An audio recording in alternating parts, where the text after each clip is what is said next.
এমনই হয় ব্রাদার, আপনি আপনার লাইফে যাদেরকে সবচেয়ে বেশি ট্রাস্ট করবেন তারাই সবার প্রথমে চাকু মারবে। মানে আমার লাইফের স্টোরিটা শুনলে হয়তো বুঝতে পারবেন আপনার এই পৃথিবীর কাউকে খুব বেশি ট্রাস্ট করা উচিত না। ভাই, আমার আপনার স্টোরি শোনার কোনো ইচ্ছা নাই। আমি মেন্টালি অনেক স্ট্রেস। স্ট্রেস? আমি জানি আপনার এই ফিলিংটা। আর ইটস লট। খুব কাছের মানুষগুলো যখন বদলে যায় না, সহজে মেনে নেওয়া যায় না। কিন্তু প্রথম দিকে লাইফটা অনেক সিম্পল ছিল। ফ্রেন্ডস ছিল, কাছের মানুষজন ছিল, ফারিয়া ছিল। কি চুপ করে থাকার জন্য দেখা করতে আসছো? আচ্ছা, তোমাকে আর কতবার বলবো? আমার এক কথা বলতে আর ভালো লাগে না। কোন কথা বারবার বলতে ভালো লাগে না? তুমি জানো না আমার ফ্যামিলি সম্পর্কে তো তুমি ভালো করেই জানো, তাই না? হ্যাঁ জানি, জানবো না কেন? কি ঘোড়ার ডিম জানো তুমি? 2 দিন পর পর বিয়ের প্রপোজাল আসতেছে। আমি আর কত থামাইতে পারি? তোমার বাসায় বারবার এত বিয়ে আসে কেন? আর তোমার এই যে ছেলে টেলে দেখতে আসে, এগুলো আমার সহ্য হয় না। আর তোমার রিলেটিভস এত ছাছরা কেন? কাজ নাই আর তোমার জন্য ছেলে দেখার জন্য উঠে পড়ে লাগছে? স্টাডি শেষ করছো, জব তো করবা এট ফার্স্ট। এগুলো কি ড্রামা হইতেছে? তোমার কাছে এটা ড্রামা মনে হলেও আমাদের এখানে এটাই নর্মাল। আমি কি করব? আর কত আটকেতে পারবো আমি? আমার এখানে কিছুই করার নাই। মাত্র ভার্সিটিটা শেষ হয়েছে, আমাদের তো একটু টাইম দিবা তাই না? আর এমন না বসে আছি, প্যাশন যা ছিল সব বাদ দিয়ে রাস্তা রাস্তায় ঘুরতেছি, জব খুঁজতেছি। আর কি চাও? কিচ্ছু চাই না।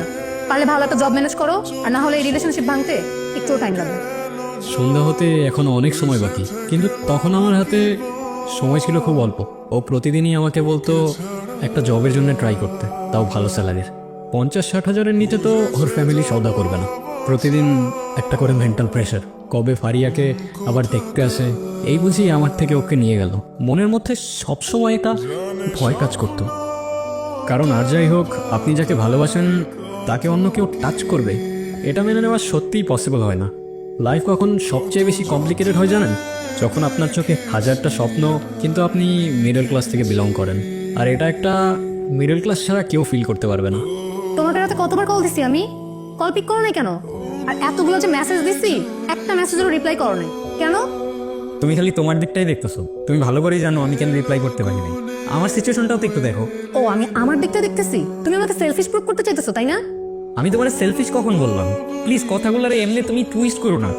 ওকে, করলাম না তো বলো আমাকে যে কি এমন মহৎ কাজ করতেছিলা যে আমার মেসেজে রিপ্লাই করতে পারো নাই? পারিয়া প্লিজ। হ্যাঁ বুঝছি, এবারও ইন্টারভিউতে কিছু হয় নাই, তাই তো?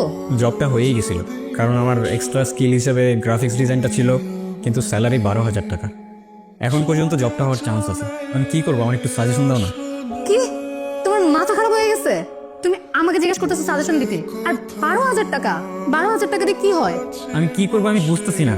কি করবো আমি তো আমার সবটা দিয়ে ট্রাই করতেছি। আমি এদিক থেকে ওদিক কিভাবে দৌড়াচ্ছি আমি জানি। ফারিয়া তুমি এত চেঞ্জ কিভাবে হয়ে গেল? কিভাবে এত চেঞ্জ হয়ে গেল? তুমি তো আগে বলতা আমার যে কোনো সিচুয়েশনে তুমি অলওয়েজ সাপোর্ট করবা, আর এখন? শোনো, আগেকার কথা আর এখনকার কথা সেম না। এখন সিচুয়েশন অনেক চেঞ্জ হয়েছে, আর আমার দিক থেকে যতটা করা সম্ভব আমি ট্রাই করছি। এখন যদি কেউ ট্রাই না করে থাকে, সেটা হচ্ছে তুমি। আই কান্ট বিলিভ ইউ, তুমি এরকম ছিল না ফারিয়া। অযথা কথা বাড়ায় লাভ নাই। তুমি আমাদের জন্য কিছু করতে পারবা কিনা সেটা আমাকে এখন ক্লিয়ার করে বলে দাও। আমাকে আর কয়েকটা দিন টাইম দাও প্লিজ।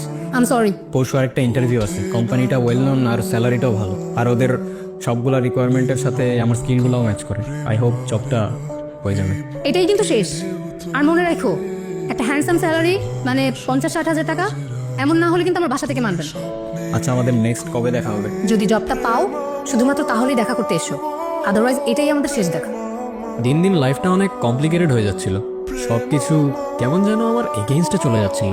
সব কিছুই বুঝলাম, কিন্তু আপনার এই অবস্থা কিভাবে হলো? এই অবস্থা বলতে মানে ব্লাইন্ড। সেদিন ইন্টারভিউর জন্যই যাচ্ছিলাম, মনের মধ্যে অনেক বড় একটা ভয় কাজ করতেছিল, কিন্তু ভয়টা ইন্টারভিউর জন্য না, ফারিয়াকে হারানোর। প্রচুর কনফিউজ ছিলাম, বারবার সব কিছু গুগল থেকে রিক্যাপ করতেছিলাম, কিন্তু হঠাৎ মনে হচ্ছিল এটাই আমার লাইফের শেষ দিন। চোখের সামনে সব কিছু অন্ধকার হয়ে যাচ্ছিল, অথচ 2 মিনিট আগেই আমার লাইফ নিয়ে আমি কত সিরিয়াস ছিলাম, আর এখন এক মুহূর্তেই সব মূল্যহীন। এরপর অনেকদিন ফারিয়ার সাথে দেখা হয়নি। কতদিন আমার সেন্স ছিল না আমার নিজেরও মনে নাই। আর যখন সেন্সে আসলাম তখন সব অন্ধকার। ভেবেছিলাম আমার এই অবস্থার কারণে হয়তো ফারিয়া একটু হলেও সিম্পাথি দেখাবে, কিন্তু আমি ভুল ছিলাম। নতুন করে ড্রামা করতেছো না? ব্লাইন্ড তুমি। অ্যাক্সিডেন্ট হয়েছে তোমার, ফ্রেন্ডের সাথে ট্যুর মেরে আসবা, আর সেটা লুকানোর জন্য এখন তুমি নতুন করে ড্রামা ক্রিয়েট করতেছো। আমি কখনো ইমাজিনও করি নাই আমার এই সিচুয়েশনটা তোমাকে এইভাবে এক্সপ্লেইন করতে হবে। কি সিচুয়েশন? দেখি তোমার কি সিচুয়েশন দেখি। আমার গ্লাসটা দাও প্লিজ, আমার এই দুনিয়ার আলো আর সহ্য হয় না, প্লিজ।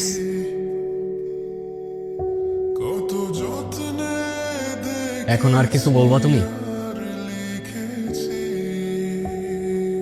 পারিয়া, পারিয়া। এরপর থেকে সব কিছু চেঞ্জ হতে শুরু করলো। সিচুয়েশনস আর সাথে মানুষগুলো, ফ্রেন্ডসদের আর আমার সাথে দেখা করার জন্য সময় হতো না। ফারিয়া আর আগের মতো বিয়ের প্রেশারও দিত না। আমার ব্লাইন্ড হওয়ার সাথে সাথে ওর বাসায় বিয়ের প্রপোজাল আসাও বন্ধ হয়ে গেল। সব কিছুতে কেমন যেন একটা strange connection. I don't know. আপনার স্টোরিতে আমি কনফিউজ হয়ে যাচ্ছি। বাই দ্য ওয়ে, তারপর কি হলো? এভাবে অনেক দিনই কাটলো। আস্তে আস্তে মানুষ চিনতে শুরু করলাম। ফারিয়া তেমন একটা আগের মতো আর দেখা করতো না। একা একা সময় কাটাতাম, সারা রাত তাকিয়ে থাকতাম অন্ধকারের দিকে। তার কিছুদিন পর ফারিয়া দেখা করতে আসে। কি অবস্থা, কেমন আছো? তুমি বুঝলো কিভাবে আমি আসছি? তুমি আমাকে ইজিলি ভুলে যেতে পারো, আমি পারি না। বললে এখানে তোমার সাথে দেখা করতে আসতাম না। আচ্ছা, তুমি এখন আমাকে এইভাবে ইগনোর কেন করো? আরে কই ইগনোর করি, বুঝো না বাসায় একটু কাজ থাকে তো এর জন্য আর কি, তেমন কিছু না। আচ্ছা, আচ্ছা তুমি একটু থাকো, আমি একটু ওই সামনে শপিং মলে যাবো, বুঝছো আমার একটা আইলাইনার কিনতে হবে। এইখানে শপিং মল কবে থেকে? হ্যাঁ এই তো নতুন দিছে কিছুদিন আগে, আমি যাই। আমার সাথে যাও, আমিও যাই। তুমি বুঝোই তো এখন। ও আচ্ছা, হ্যাঁ সরি, মাথায় ছিল না। আমি তো এখন। আচ্ছা তুমি ওয়েট করো, আমি যাই। তুমি এখানে আসছো কেন? চলো। কোথায়? আরে অনেক বাজে, আর তোমাকে কিছু কথাও বলার ছিল ইম্পর্টেন্ট। চলো। কি কথা? হাঁটতে হাঁটতে বলি। আচ্ছা, আমরা কোন রাস্তা দিয়ে যাচ্ছি? এই তো এখানে একটা নতুন রাস্তা হয়েছে, ওইটা দিয়ে যাচ্ছি। আচ্ছা, তুমি কি বলবা বলছিলা? হ্যাঁ হাঁটো, বলতেছি। কি হয়েছে? আমাদের সাথে কি আর কেউ আছে? আরে না, আমাদের সাথে আর কি থাকবে? আমি স্মেল পাচ্ছি। আচ্ছা, আমি আপনাকে চিনি না, আপনিও আমাকে চিনেন না, তো আপনার এই স্টোরি আমাকে কেন বলতেছেন? কারণ তো অবশ্যই আছে। এই পৃথিবীতে যা হয় সব কিছুর পেছনে একটা কারণ থাকে। সব কিছু কানেক্টেড, জানেন তো। তো বলুন কারণটা কি? সময় হইলে নিজেই বুঝতে পারবেন। বাইরে আমার এখন উঠতে হবে।